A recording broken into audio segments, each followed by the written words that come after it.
Petugas penanggulangan kebakaran dan penyelamatan sektor Pademangan menerima panggilan darurat ada 2 pekerja terjebak di gondola di Pademangan Timur. 5 personil diterjunkan dan langsung bergerak cepat menuju lokasi kejadian dengan membawa peralatan yang dibutuhkan untuk evakuasi. 2 pekerja bernama Dedi, 29 tahun, dan Ridwan, 35 tahun, terjebak di lantai 18 gedung setelah klep seling mereka terputus saat melakukan pemeliharaan gedung. Kepala Regu Gulkarmat Sektor Pademangan, Tatang Suryadi mengatakan, evakuasi berjalan dramatis lantaran petugas menggunakan tali seling untuk mengevakuasi mereka yang sudah terjebak hampir 1 jam ke lantai 18. 2 orang pekerja yang sedang melakukan pemeliharaan gedung, namun ketika ingin naik ke atas, tali dari kren gondola tersebut mengalami trouble sehingga membuat putus dan tidak bisa menaik.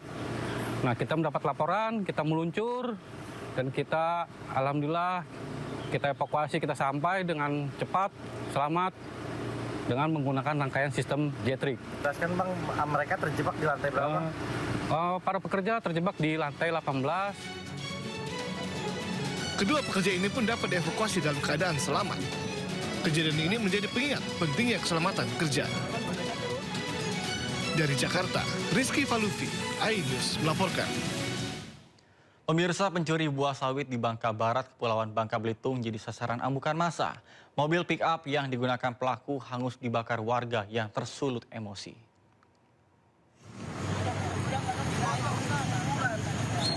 Menyala, abangku, balik sawit, abangku. Awal tuh, tinggi Tuh mobil lu 3 dulu, dilalat tuh. Satu unit mobil pickup warna hitam hangus dibakar warga di Desa Limbung, Bangka Barat, Kepulauan Bangka Belitung. Mobil itu dibakar massa lantaran digunakan pencuri buah sawit dari perkebunan sawit masyarakat. Teki bensin nanti yang diletup. Tak hanya mobil yang dibakar, warga juga sempat menghakimi pencuri sebelum akhirnya diamankan polisi. Polisi mengamankan 3 tersangka yang sudah sering beraksi di perkebunan milik warga ini. Berdasarkan keterangan yang ada, kami melakukan pengembangan terkait kasus tersebut. Kami mendapat informasi bahwa memang benar pelaku yang dimaksud oleh warga mengakui bahwa mereka melakukan pencurian di lokasi tersebut. Saat ini tersangka pencuri buah sawit dan barang bukti berupa mobil yang terbakar telah diamankan di Polsek Jebus guna penyelidikan lebih lanjut. Dari Bangka Barat, Bangka Belitung, Oma Kisma, iNews melaporkan. Pemirsa, barang bawaan rombongan wisatawan asing asal Taiwan hilang dicuri orang di kawasan wisata Bromo, Probolinggo, Jawa Timur. 7 tas bernilai ratusan juta rupiah raib dibawa pelaku.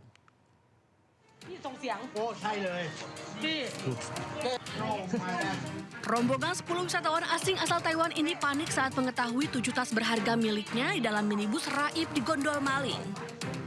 Sempat terjadi salah paham antara korban dan sopir pengantar wisatawan ini terkait peristiwa tersebut. Namun warga segera membantu komunikasi keduanya. Kejadian bermula ketika rombongan wisatawan asal Taiwan ini berlibur wisata ke Bromo melalui jalur Probolinggo. Sampai dekat pintu masuk, minibus tersebut berhenti sejenak dan 10 rombongan turun melihat suasana di Bromo.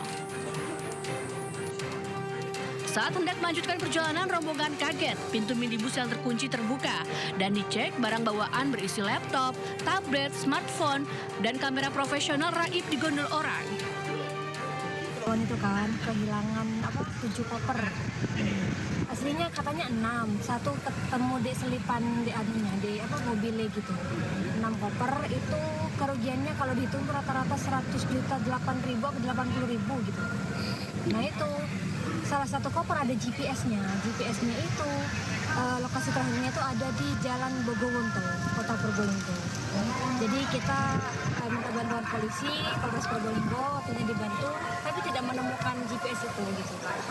Itu turis asal mana itu? Asal Taiwan. Ada 10 orang yang kehilangan itu. Salah satu korban mendeteksi GPS yang dipasang di tasnya, namun saat tiba di lokasi bersama polisi, tasnya tidak ada. Kasus kehilangan ini ditangani oleh Satreskrim Polres Probolinggo. Dari Probolinggo, Jawa Timur, Hana Purwadi, iNews melaporkan. Aksi meronta hingga kabur-kaburan mewarnai razia preman di kawasan Pasar Tanah Abang, Jakarta Pusat. Razia digelar menyusul maraknya aksi premanisme berkedok juru parkir liar yang mematok tarif fantastis.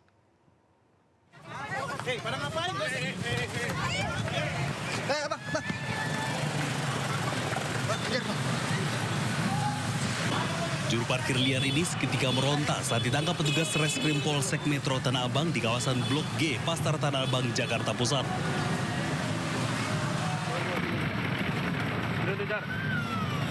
Melihat tindakan petugas, sejumlah jukir liar lainnya langsung melarikan diri dan berusaha menyamar sebagai pengunjung.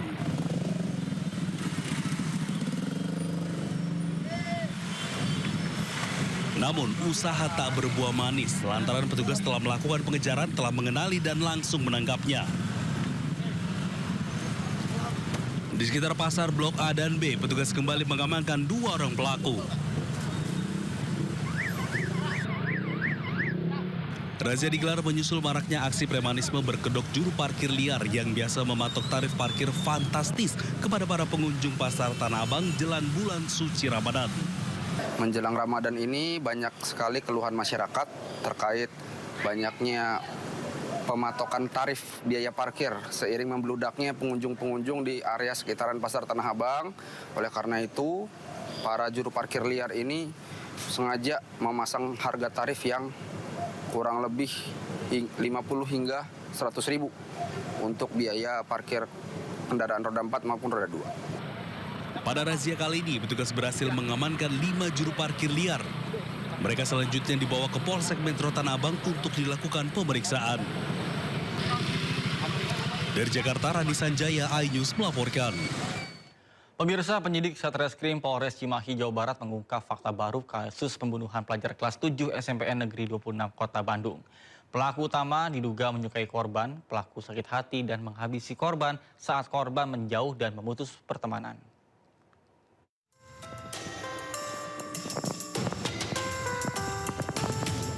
Pemeriksaan kedua pelaku berinisial YA dan APM yang berstatus sebagai pelajar SMA di Garut masih terus bergulir.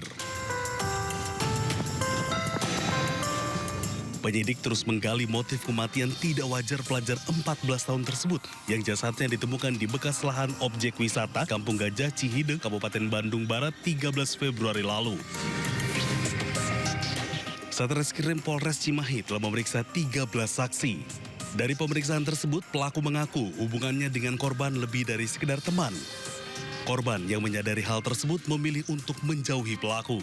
Hubungan antara korban dengan pelaku itu adalah hubungan pertemanan. Yang mana hubungan pertemanan tersebut mungkin si pelaku merasa bahwa hubungan pertemanan itu berlebih. Sehingga pelaku hubungan pertemanan berlebih terhadap si korban.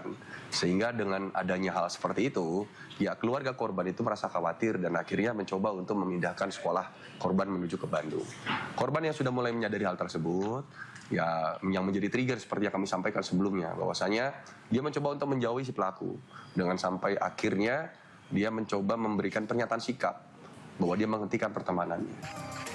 Kedua pelaku berhasil ditangkap di kampung halamannya di kawasan Banyuresmi, Kabupaten Garut setelah buron usai menghabisi korban. Dari Kabupaten Bandung Barat, Jawa Barat, Yuwono Wahyu, iNews melaporkan. Pemirsa, polisi terus buru pelaku penembakan suami anggota DPRD yang terjadi di rumahnya di Kabupaten Pekalongan, Jawa Tengah. Polisi sudah periksa 9 saksi dan analisa rekaman CCTV.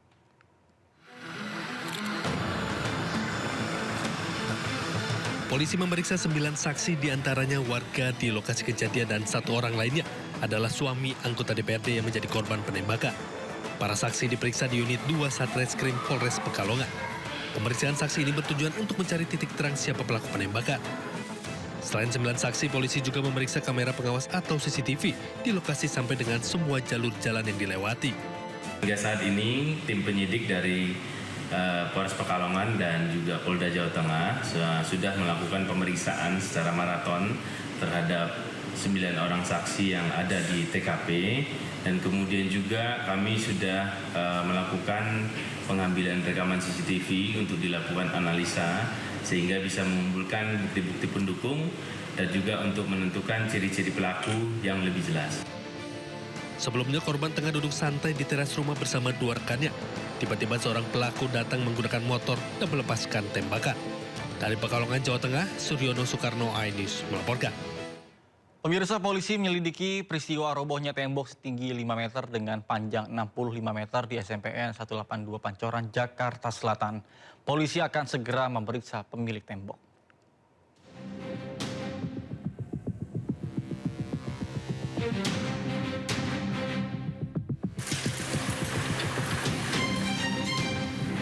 Pasca robohnya tembok setinggi 5 meter dengan panjang 65 meter di SMPN 182 Jakarta Selatan, polisi langsung melakukan proses penyelidikan.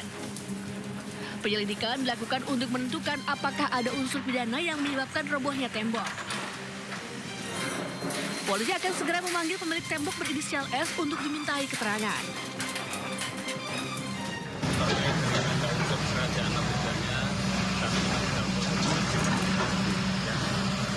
Pasti antara pihak pemilik bengkel dengan pihak sekolah sudah ada kesepakatan untuk perbaikan.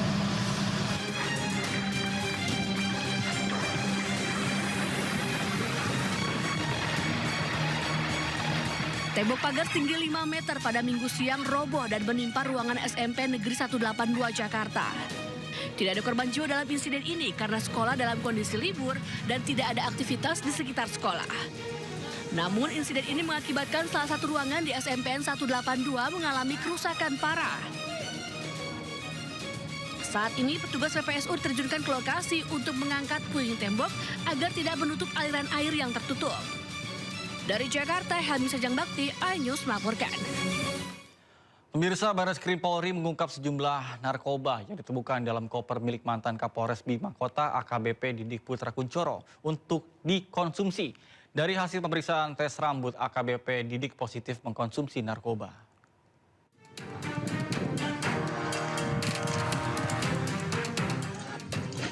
Barreskrim Polri mengungkap sejumlah narkoba berbagai jenis yang ditemukan dalam koper milik mantan Kapolres Bima Kota AKBP Didik Putra Kuncoro. Koper berisi narkoba tersebut dititip di rumah Poluan Aibda Dianita Agustina yang merupakan bekas anak buah AKBP Didik sewaktu berdinas di Polda Metro Jaya. Kasubdit 3 ditipit narkoba Barreskrim Polri, Kombes Pol Zulkarnain Harhab mengatakan, berdasarkan keterangan tersangka, narkoba yang didapat AKBP Didik untuk dikonsumsi. Dari hasil pemeriksaan tes rambut, AKBP Didik positif mengonsumsi narkoba. Barreskrim Polri belum menemukan indikasi narkoba tersebut hendak dijual kembali oleh AKBP Didik. Nama AKBP Didik Putra Kuncoro mencuat ke publik setelah muncul dugaan keterlibatannya dalam kasus narkoba yang menyeret Kasat Reserse Narkoba Polres Bima Kota AKP Malauni. AKBP Didik diduga menerima aliran dana sebesar 1 miliar rupiah dari seorang bandar narkoba yang menjadi pemasok sabu pada AKP Malauni. Tim Liputan iNews melaporkan. Pemirsa, Kadif Humas Polri, Irjen Pol Johnny Edison mengonfirmasi bahwa hasil gelar perkara menyepakati peningkatan status AKBP Didik dari saksi menjadi tersangka. Dengan penetapan ini, penyidik akan segera melaksanakan proses hukum lebih lanjut dan juga tersangka dijerat pasal berlapis. Di daerah Tangerang dan menemukan barang bukti berupa narkotika jenis sabu sebanyak 7 plastik, klip dengan berat total 16,3 gram. Narkotika jenis ekstasi sebanyak 50 butir, pil aprosolam sebanyak 19 butir, pil Happy Five sebanyak 2 butir, dan terakhir ketamin sebanyak 5 gram. Khusus terhadap AKBP DPK telah ditetapkan sebagai tersangka dan dikenakan pasal 609 ayat 2 huruf A Undang-Undang Nomor 1 Tahun 2023 tentang KUHP, Jungto Undang-Undang Nomor 1 Tahun 2026 tentang penyelesaian pidana, dan pasal 62 Undang-Undang Nomor 5 Tahun 1997 tentang psikotropika. Adapun ancaman pidana penjara seumur hidup atau pidana penjara paling lama 20 tahun dan atau pidana denda paling banyak kategori 6 senilai maksimal 2 miliar rupiah. Dan pidana penjara paling lama 5 tahun dan atau pidana denda paling banyak kategori 4 sebesar 200 juta rupiah. Informasi lainnya pemirsa, seorang pengemudi ojek online ditemukan meninggal dunia di atas motornya. Sebelumnya warga mengira pengemudi tersebut tertidur karena kelelahan.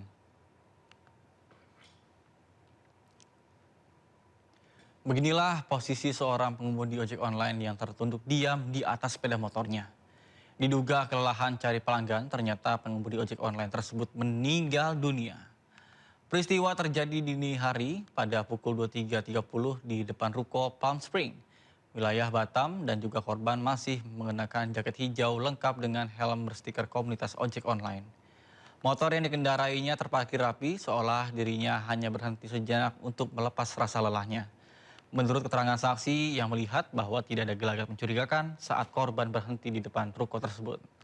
Dari olah TKP, Polresta Barelang tidak menemukan tanda kekerasan di tubuhnya. Korban pun dievakuasi ke Rumah Sakit Bayangkara Polda Kepri untuk pemeriksaan lebih lanjut.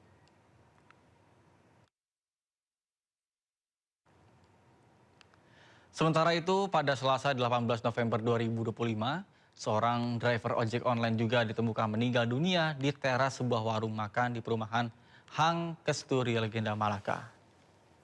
Sebelumnya korban bernama Solihun bertekad memenuhi kebutuhan ekonomi keluarga dengan bekerja hingga larut malam demi mengejar orderan. Namun pada malam itu dirinya merasa tubuhnya terasa lemas dan juga kelelahan dan pamit ke rekan-rekan ojolnya untuk istirahat sebentar di teras. Namun ternyata korban beristirahat untuk selama-lamanya. Solihun ditemukan meninggal dunia sambil mengenakan jaket hijau khas ojol, seakan menunjukkan betapa kerasnya dirinya berjuang hingga akhir.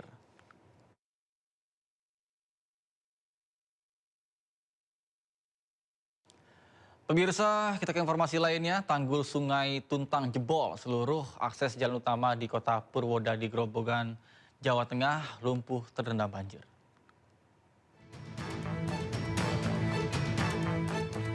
Hujan deras yang mengguyur kota Purwodadi, Grobogan, Jawa Tengah sejak Minggu malam hingga Senin pagi membuat aktivitas kota lumpuh.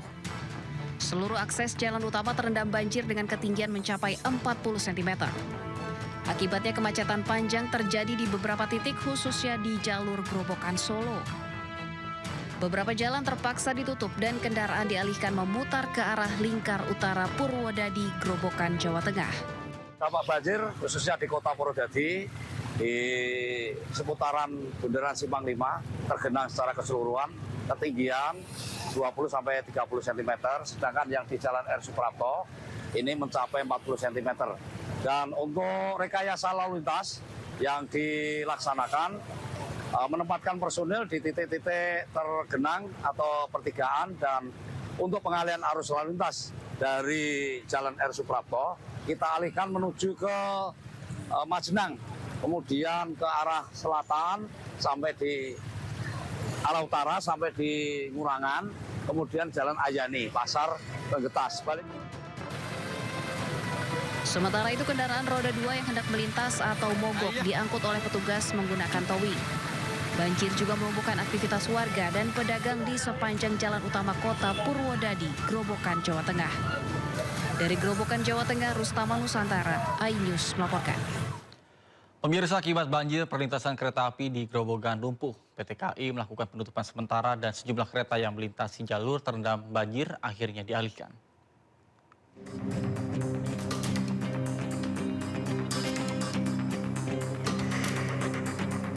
Debit air Sungai Tuntang meluap, merendam dan menutupi jalur rel kereta api Karangjati Gubuk, tepatnya di Desa Papanrejo, Grobogan, Jawa Tengah. Tanggul Kali Cabean di Dusun Kendalsari, Desa Tadumsari saat ini sudah jebol. Demi keselamatan penumpang kereta api, PT KAI Daup 4 Semarang, Jawa Tengah terpaksa menutup sementara perlintasan kereta api di jembatan 59 km antara stasiun Brumbung dengan Tegawanu. PT KAI Daup 4 Semarang kemudian melakukan rekayasa pola operasi dengan mengalihkan kereta api dari utara melalui rute selatan Brumbung, Gundih, Gambringan, Grobogan, Jawa Tengah. Akibat banjir, 3 kereta api yakni Gumarang Kaya relasi Jakarta-Surabaya, Kereta Api Jayabaya Jakarta-Malang, dan Harina relasi Bandung-Surabaya mengalami keterlambatan. Setelah dilakukan perbaikan dan juga pengamatan yang detail terhadap kondisi jembatan, sekitar pukul 07.30, jalur kereta api yang sebelumnya dinyatakan tidak aman sudah bisa dilewati kembali oleh perjalanan kereta api dengan kecepatan terbatas.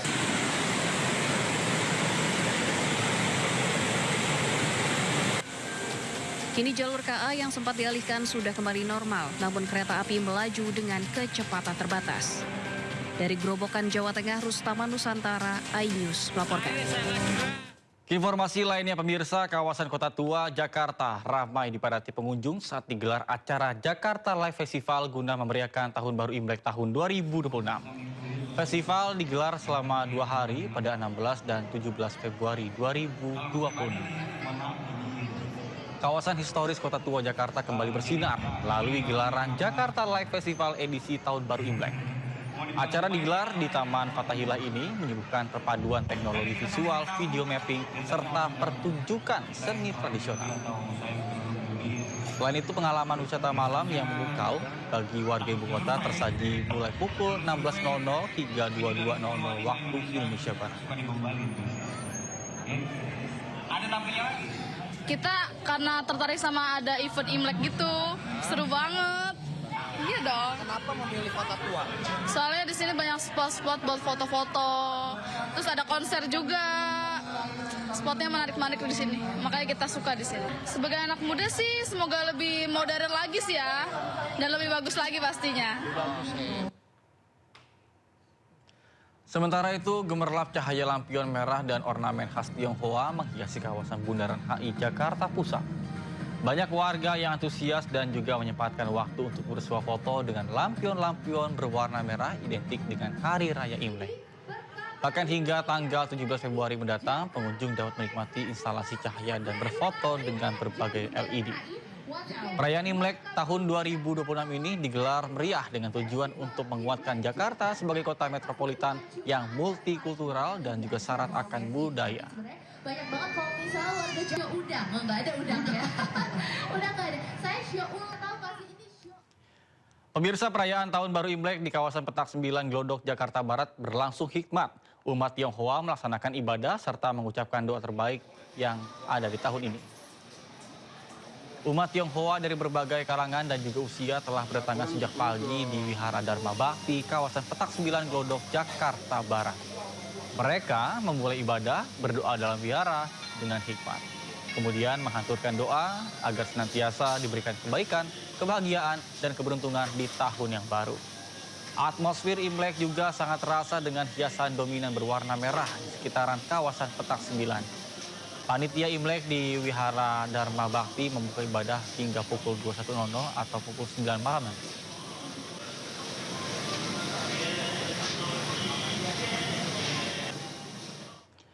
Ya pemirsa, untuk mengetahui informasi terkini terkait dengan perayaan Imlek 2577 Kongzili, kita sudah terhubung dengan Bagus Prasetya di Vihara Dharma Bakti, kawasan Petak 9 Glodok, Jakarta Barat.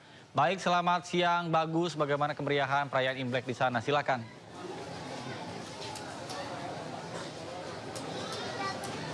Baik Nata dan pemirsa, suasana di Vihara Dharma Bakti, Glodok, Jakarta Barat menjelang siang ini terlihat semakin ramai dan hikmat.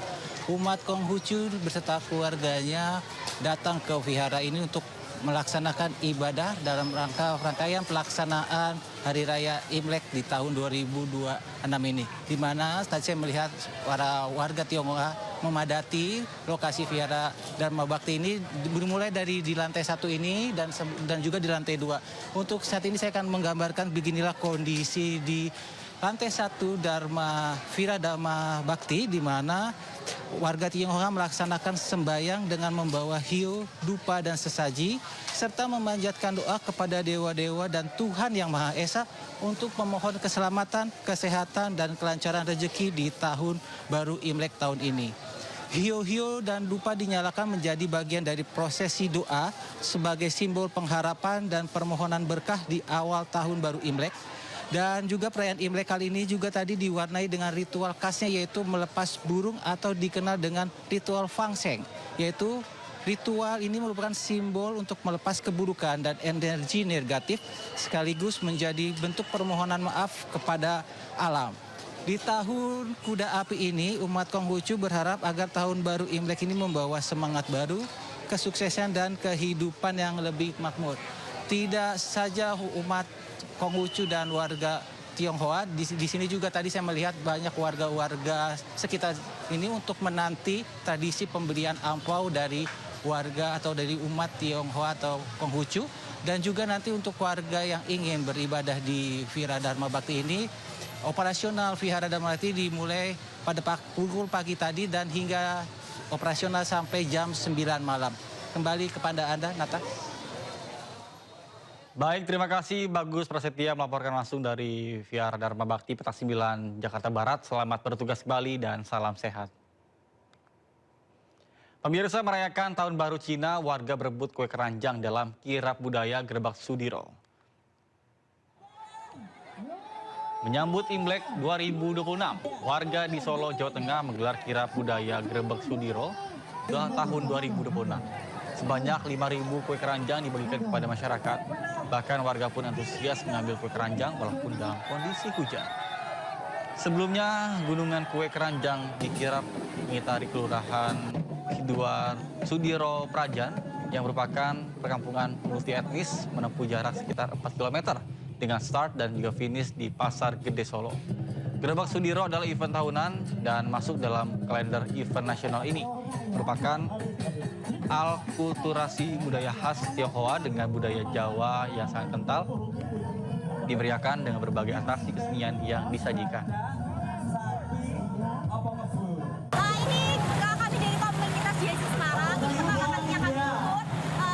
Komentar kami sangat positif sekali kegiatannya, kami bisa mengenal budaya baru lagi. Kebetulan kami dari Semarang, budayanya sama, semoga kedepannya kita diundang lagi. Kirab hari ini lebih bagus daripada yang dulu, karena ini lebih maju, diikuti 5 negara. Kan kirab ini supaya warga masyarakat di Solo sekitarnya supaya puas dengan yang dulu.